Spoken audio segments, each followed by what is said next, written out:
नमस्कार, ABC channel में आपका स्वागत है। मैं हूं सचिन श्रीवास्तव और आप मेरे साथ देखेंगे आजमगढ़ से जुड़ी खबरें। खबर के प्रायोजक हैं द आरिस school Purajodhi Azamgarh. Admission open. Give your child world class education. Paradise international school, Kendriya Vidyalaya road, Hirapatti, Azamgarh. Admission open. Wooden touch, Bhavnath, Azamgarh और GD global school, Kartalpur bypass, Azamgarh. Uttar Pradesh विधानसभा चुनाव में 7वें चरण के लिए 7 मार्च को आजमगढ़ में मतदान होना है। मतदान के पूर्व मुबारकपुर विधानसभा से विधायक व AIMIM के प्रत्याशी शाह आलम गुड्डू जमाली ने समाजवादी पार्टी पर गंभीर आरोप लगाए हैं। आजमगढ़ शहर स्थित अपने आवास पर प्रेस वार्ता करके गुड्डू जमाली ने आरोप लगाया कि शनिवार देर रात वह अपने प्रचार से जब वापस घर लौट रहे थे कि शहर कोतवाली के कोट चौराहे के समीप समाजवादी पार्टी से जुड़े लोगों ने उनके काफिले पर हमला किया और कई समर्थकों को जमकर मारा पीटा गया। समाजवादी पार्टी से जुड़े लोग असलहे से लैस थे और मुझे जान से मारने की कोशिश की गई थी। इस हमले में उनके कई समर्थकों को चोटें आई हैं। किसी तरह से जान बचाकर वह अपने आवास पहुंचे और सूचना पुलिस को दिया। पुलिस अधीक्षक ने उन्हें सुरक्षा का आश्वासन दिया है। गुड्डू जमाली ने कहा कि उन्होंने 7 नामजद सहित अन्य लोगों के खिलाफ शहर कोतवाली में तहरीर दी है। उन्होंने कहा कि घटना के बाद से ही उनके समर्थक डरे हुए हैं। उन्होंने अपनी हत्या की आशंका जताई है। उनका कहना है कि घटना में शामिल लोग शातिर अपराधी हैं और उनका आपराधिक इतिहास है। मांग किया कि प्रशासन मुकदमा दर्ज करके आरोपियों को गिरफ्तार कर कड़ी कार्रवाई करे। AIMIM के प्रत्याशी ने दावा किया कि मुबारकपुर विधानसभा में समाजवादी पार्टी अपनी हार की बौखलाहट के कारण मुझे और मेरे समर्थकों को डरा धमका रही है। उन्होंने कहा कि मेरी जीत सुनिश्चित देखकर समाजवादी पार्टी के लोग बौखला गए हैं और गुंडई पर उतर आए हैं। मुबारकपुर में लगातार मुस्लिम समाज के लोगों को सपा के पक्ष में वोट डालने की धमकी दी जा रही है। शाह आलम गुड्डू जमाली ने घटना को दुर्भाग्यपूर्ण बताते हुए प्रशासन से मांग किया कि आरोपियों को जल्द गिरफ्तार किया जाए, जिससे कि मुबारकपुर में निष्पक्ष और शांतिपूर्ण मतदान हो सके। कल मेरे साथ एक घटना हुई है, उससे आपको अवगत कराना चाहता था। मैं जब कल अपने क्षेत्र से एक हमारे मित्र थे, प्रचार तो सवेरे ही खत्म हो गया था, लेकिन उन्होंने कहा कि विधायक जी आप खाना मेरे यहाँ खा के जाइए। तो खाना खा के हम थोड़ी देर बैठ गए उनके यहाँ। देर हो गई, लगभग 1:06 पे मैं यहाँ से गुजर रहा था शहर से। हाँ, रात में। तो मुझे मैं चूँकि बहुत थका भी था, आप जान रहे हैं चुनाव चल रहा है, तो मेरे लोगों ने बाद में मुझे बताया कि मेरी गाड़ी को 2-3 गाड़ियां फॉलो कर रही थी वो शीशा ढाबे के पास से। अच्छा, मैं चूँकि भाई थका था और मुझे इतना दिमाग नहीं गया कि क्या है मामला, तो मैं चलता चला रहा था अपने लोगों से बात करते, जो 2-3 लोग गाड़ी में थे। जब मैं कोट चौराहे से थोड़ा आगे बढ़ा तो मेरे ही एक वो शहर का ही लड़का है, हमको भी जानता है। उसने हमें फ़ोन करके कहा कि विधायक जी आप ज़रा गाड़ी रोक लीजिए, गुड्डू भाई हमें बहुत ज़रूरी बात करनी है। तो मुझे लगा कि शायद कोई आवश्यक बात होगी। अब चूँकि एक शहर में रहते हैं, सब लोग एक दूसरे को जानते हैं। तो मैंने कहा गाड़ी रोक लो। उसका नाम है आज़म। जिस लड़के ने मुझे फ़ोन किया वो फ़ोन नंबर भी है मेरे पास। तो मैंने कहा, तुरंत मैंने ड्राइवर से कहा कि यार गाड़ी रोक लो, वो रिक्वेस्ट कर रहा है। तो मैंने गाड़ी रोक दी। ये गाड़ी कोट चौराहे से थोड़ा, मतलब मुश्किल से आप ऐसे समझिए कि 50-100 मीटर आगे। जब गाड़ी मैंने रोकी तो एकाएक 5-7 लोग मेरी गाड़ी के शीशे के पास आए, जिसमें वो आज़म थे और एक जफ़र नाम का लड़का था और 2-3 लोग और थे और कुछ लोग पकड़ी बांधे थे। मैं उनको पहचान नहीं सका, मगर वो शराब पिए हुए थे, यादव समाज के लगते थे मुझे। और उन्होंने मुझे बात किया कि भाई हम लोग वहाँ गए थे मुबारकपुर में, तो हमको लोग प्रचार नहीं करने दिया लोगों ने। अच्छा, हमको कोई जानकारी नहीं थी इन सब बातों की। तो हमने पूछा क्या मामला क्या है, चूँकि हम पूरे दिन दूसरी तरफ थे। तो चूँकि हमारी कल रैली भी थी, रोड शो था, तो इन सब चीज़ों में हम फंसे हुए थे, तो हम दूसरी तरफ थे। उसके बाद दूसरी तरफ चले गए तो उन्होंने कहा कि नहीं वहाँ ऐसा हुआ वैसा हुआ। अच्छा, वो शराब के बहुत नशे में थे। फिर वो एक उनमें से जफ़र ने और आज़म ने, एक कोई मैं पहचान नहीं सका, वो पगड़ी बांधे हुए आदमी था, वो गाली देने लगा। एक प्रधान का नाम लेके वो गाली देने लगा, प्रधान, मगर हमसे वो बहुत मतलब वैसे बात कर रहा था। तो हमने कहा यार ये बताओ, तुमने हमें बोला, हम रुक गए, तुम हमसे इस तरह से क्यों बात कर रहे हो? तुम कहाँ गए, तुमने क्या प्रचार किया, हमको कोई जानकारी नहीं, तुम हमसे इस तरह से क्यों बात कर रहे हो? फिर उन्होंने एकाएक कहा कि वो गाड़ी का एक नंबर बोला, कहा वो जो झंडे वाली गाड़ी लगी है उसको मारो। तो एकाएक, अच्छा, उसके बाद लगभग 30-40 आदमी, वो चूंकि गली है दोनों तरफ से, और दोनों गली से वो आदमी पहले से खड़े थे वहाँ पे, और कुछ लोग चौराहे की तरफ से ललकारते हुए, शोर मचाते हुए, एक मुअज्जम उर्फ मामा है, वो उधर से आगे बढ़े। तो हमको लगा कि ये क्या बात हो गई। हम गाड़ी छोड़ के उतर गए। हमने कहा भाई हमारे लोग हैं, उनकी हिफाजत करना मेरा फ़र्ज़ है, मैं उनको छोड़ के भाग तो नहीं सकता था। तो वो बिल्कुल आके उन्होंने मारपीट शुरू किया। हमारा गनर जो है जावेद, और जो मेरा PSO है चौहान, वीरेंद्र चौहान नाम है उसका, मेरे साथ रहते हैं 24 घंटे। और पुलिस ने मुझे एक और सिपाही दे रखा है इलेक्शन के मद्देनज़र। इन तीनों ने हमको घेर लिया कि इनको कुछ ना हो जाए। हमको भी धक्का मुक्की करने की उन लोगों ने कोशिश किया। उसके बाद इन लोगों ने मुझे ज़बरदस्ती, मेरे ही PSO वगैरह ने कहा साहब आप अंदर बैठिए, अंदर बैठिए, अंदर बैठिए। उन्होंने ढकेल के मुझे गाड़ी में बैठा दिया।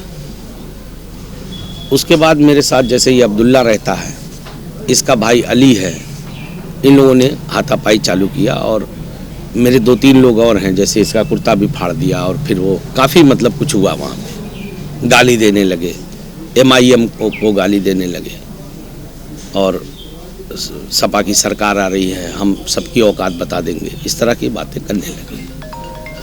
तो अच्छा, मैं अब ज़्यादा कुछ समझ पाता करता, चूँकि एकाएक ये हुआ, और हम लोगों के कोई आपराधिक मानसिकता का दिमाग भी नहीं है हमारा। मेरे गनर ने और मेरे ड्राइवर ने मेरी सुरक्षा को लेकर के उन्होंने गाड़ी तुरंत बढ़ा दी आगे, जबकि मैं उतरना चाहता था वहाँ पे। बार बार इनसे कह रहा था नहीं मुझे रोको, मुझे रोको, मेरे लोग फंसे हैं यहाँ पे। लेकिन ये लोग माने नहीं, और लाके गाड़ी सर से घर में घुसा दी। मैंने इंस्पेक्टर साहब को फ़ोन किया, चूँकि रात इतना ज़्यादा था, मुझे संकोच हुआ कि मैं कप्तान को फ़ोन करूँ, पता नहीं किस हालत में है। तो मैंने इंस्पेक्टर को फ़ोन किया, 2-3 बार फ़ोन किया, लेकिन उनका फ़ोन उठा नहीं। और उसके बाद जब मैं यहाँ आया तो मुझे कुछ समझ में नहीं आया कि ये क्या घटना हो गई। मैंने पूछा कि भाई ये क्या मामला, क्या है, ये क्यों ये हुआ है इस तरह से मेरे साथ। चूँकि मैं इस ज़िले में रहता हूँ, बहुत चुनाव मैंने लड़े हैं, कभी ऐसी चीज़ सामने नहीं आई। हम लोग राजनीति ज़रूर करते हैं, मगर पर्सनल किसी से कोई एनिमिटी नहीं रहती, कोई दुश्मनी नहीं रहती। तो मुझे लोगों ने बताया, एक वीडियो दिखाया बाद में, कि असल में मामला ये है, कुछ लोग यहाँ से मुस्लिम समाज के और यादव समाज के गए थे मुबारकपुर में प्रचार करने, समाजवादी पार्टी का। और उन्होंने वहाँ जाके, कुछ मुस्लिम समाज के लोग खड़े थे, आप जानते हैं वहाँ लोग दाढ़ी रखते हैं, टोपी लगाते हैं। तो उन्होंने कहा सबके सामने, 50 लोग, सैकड़ों लोग थे, कि ये भाजपा को अगर सपा को वोट नहीं दोगे तो भाजपा आ जाएगी, और ये जो दाढ़ी पकड़ के किसी की ऐसे करके बोले कि ये दाढ़ी कट जाएगी आपकी। इस बात के पे वहाँ के लोग थोड़ा नाराज हो गए, चूँकि दाढ़ी थोड़ा एक धार्मिक सेंटीमेंट है लोगों का। कहने लगे आपने दाढ़ी कैसे पकड़ा। इतने में वहाँ कुछ भीड़ जमा हो गई। अच्छा, हम नहीं जानते वो कौन लोग हैं और ये कौन लोग थे। उसके बाद जब भीड़ इकट्ठा हो गई वहाँ पे, तो इन लोगों ने गलत काम किया था। तो वहाँ मुझे पता चला कि कोई अम्मार अदीबी साहब हैं समाजवादी पार्टी के, उनके घर में घुस गए ये लोग। तो भीड़ ने कुछ अपना कहा सुना होगा, तो वो गुस्सा यहाँ लाके हमसे निकाल रहे थे। हमको मालूम भी नहीं आप कहाँ गए, किससे आपने बात किया, वो लोग कौन थे, ये तो बाद में जानकारी हुई हमको। तो मैं इसलिए ये बात आप प्रेस के माध्यम से जनता तक ये पहुँचाना चाह रहा हूँ कि डेमोक्रेसी में, लोकतंत्र में सबको अपना काम करने का अधिकार है, अपनी बात कहने का अधिकार है, एक संवैधानिक दायरे में रहते हुए। अगर किसी के साथ लगा कि कहीं कोई ज्यादती हुई तो कानून है, अदालतें हैं। आप जो है एक प्रत्याशी को, चूंकि हमसे बौखलाहट ये है कि हार रहे हैं सीटें और आजमगढ़ की अधिकतर सीटें ये डिस्टर्ब हैं इनकी, तो अब ये चुनाव को इस तरह से लेना चाहते हैं वो, मुसलमानों को धमका करके, उनकी दाढ़ी पकड़ करके कि नहीं दोगे तो ये दाढ़ी कट जाएगी आपकी। तो मैंने ये उचित समझा कि आपको भी मैं बताऊँ। मैं चूँकि रात बहुत थी, सुबह उठते ही कप्तान साहब को मैंने फ़ोन किया, मैंने पूरी स्थिति बताई तो उन्होंने कहा कि हाँ कुछ सूचना तो मिली थी हम लोगों को उस पर जो उनका कंट्रोल है, मगर पूरी बात समझ में नहीं आया, आपने मुझे बताया क्यों नहीं रात में। तो मैंने उनसे कहा, मैंने कहा भाई साहब मुझे लगा कि रात इतनी है तो मैं थोड़ा संकोच में पड़ गया। मैंने इंस्पेक्टर को कई बार फ़ोन किया था, इंस्पेक्टर कोतवाली को, क्योंकि मुझे डर था कोई और बड़ी घटना, क्योंकि वो लोग असलहे भी लिए हुए थे और लोहे के राड भी थे उनके हाथ में। एक ने तो रिवाल्वर लेके ऐसे ऐसे कर रहा था, वो तो शायद सीसीटीवी कैमरा देखेंगे तो दिख भी जाएगा। तो खैर उन्होंने मुझे आश्वस्त किया और उन्होंने ये बात कही कि नहीं विधायक जी बिल्कुल कानूनी कार्रवाई करेंगे हम, इस तरह की अगर गुंडई हो रही है। लेकिन मैं ये चाहता हूँ आप लोगों से कि ये बात, मीडिया लोकतंत्र का चौथा स्तंभ है, डेमोक्रेसी में इसकी अपनी एक अहमियत है, एक वजूद है इसका। ये बात आप लोग जनता तक पहुँचाएँ कि क्या गुंडागर्दी करके, बूथ कैप्चरिंग करके, प्रत्याशी का रास्ता रोक करके चुनाव जीतेंगे ये लोग। ये लोग इस तरह की हरकत करेंगे। आपको ये लगता है कि आपको जान से मारने की कोशिश? 100% वो लोग चाहते ये थे कि मैं वहाँ रह के कुछ उलझाव पैदा करूँ और मुझे मार दें। वो तो मेरा वीरेंद्र PSO जो है वो आर्मी का आदमी है, वो सब सूझबूझ वाले हैं, गनर था मेरा, 2 पुलिस वाले थे। इन लोगों ने शायद स्थिति को भाप लिया, मैं तो सीधा साधा आदमी हूँ, मैं नहीं समझ पा रहा था इसको। तो मैंने बाद में बल्कि कहा भी, मैंने कहा तुम लोग मुझे छोड़ते यार, मुझे अच्छा नहीं लग रहा, मेरे आदमियों से मारपीट हो रही, मार रहे हैं वो लोग मेरे आदमियों को बुरी तरह से।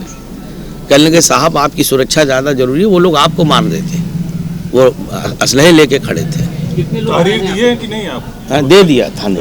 हाँ हमने तो लगभग 7-8 लोगों को नामजद किया है, 40-50 लोग थे, उनको हम सबको पहचानते नहीं है सर। रात का वाकया। समाजवादी पार्टी के लोग हैं यार, कैसी बातें आप लोग करते हैं, जुड़े नहीं हैं, ये उनके रजिस्टर्ड गुंडे हैं। ये हैं जफर इकबाल गलत नाम लिया मैंने, जफर आजमी और ये वो क्या नाम उसका आजम, ये सब 1 नंबर के हिस्ट्री शीटर, असफर, ये सब 1 नंबर के हिस्ट्री शीटर गुंडे हैं।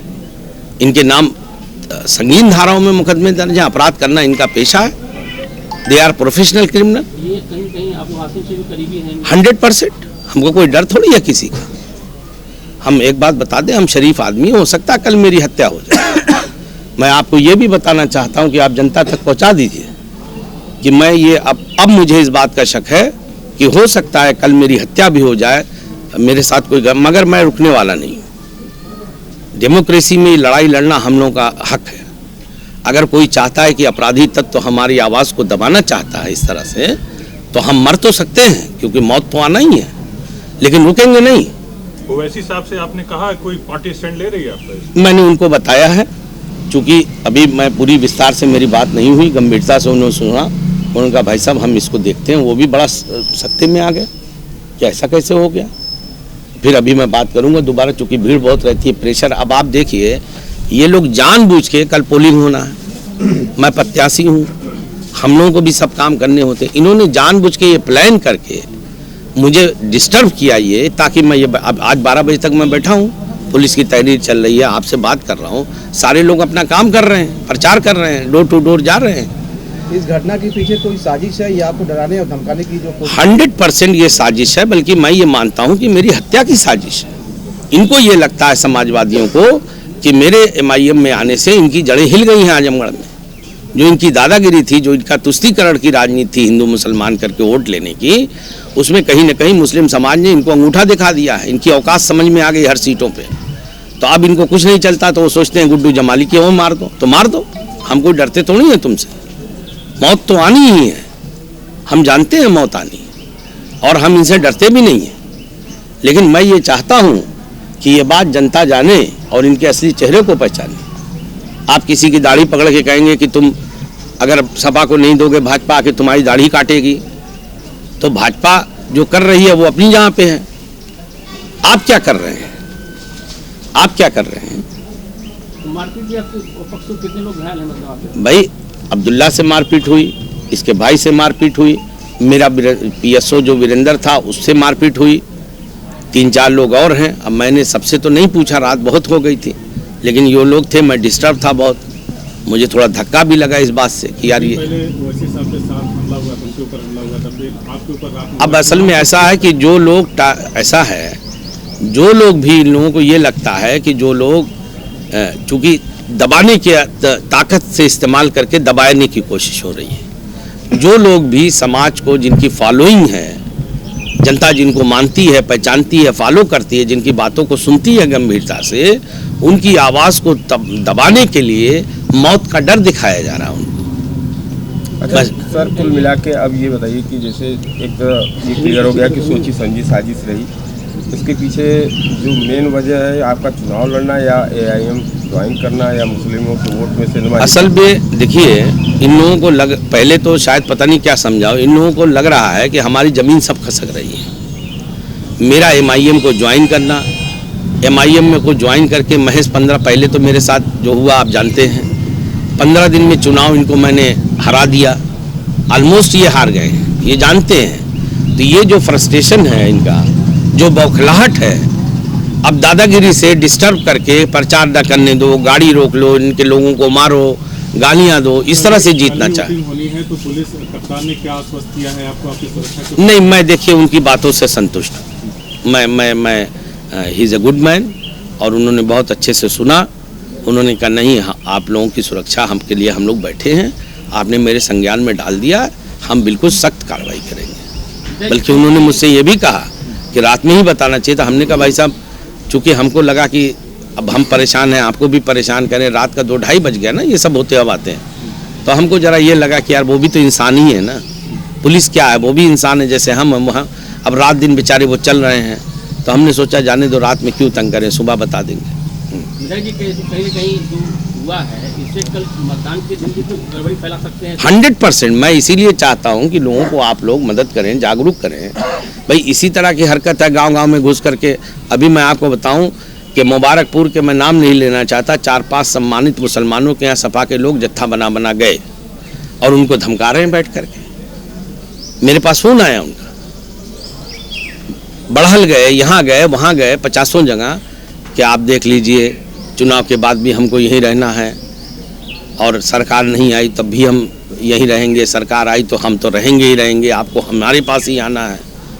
तो चुनाव का जो स्तर है इनका, ये शुद्ध रूप से, आई एम सॉरी टू से, but they are criminals.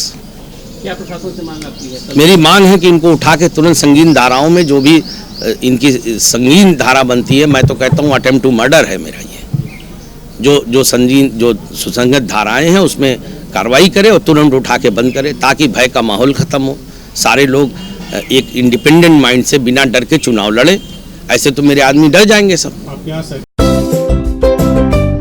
Give your child a world-class education at the Iris School, Purajodi, Mukeriganj, Azamgarh.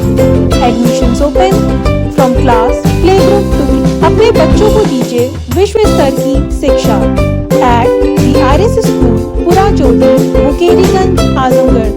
Admissions open from class playgroup to class 8. Paradise international school, जहां आपके बच्चों को मिलेगा international approach के साथ Indian सोच की एजुकेशन।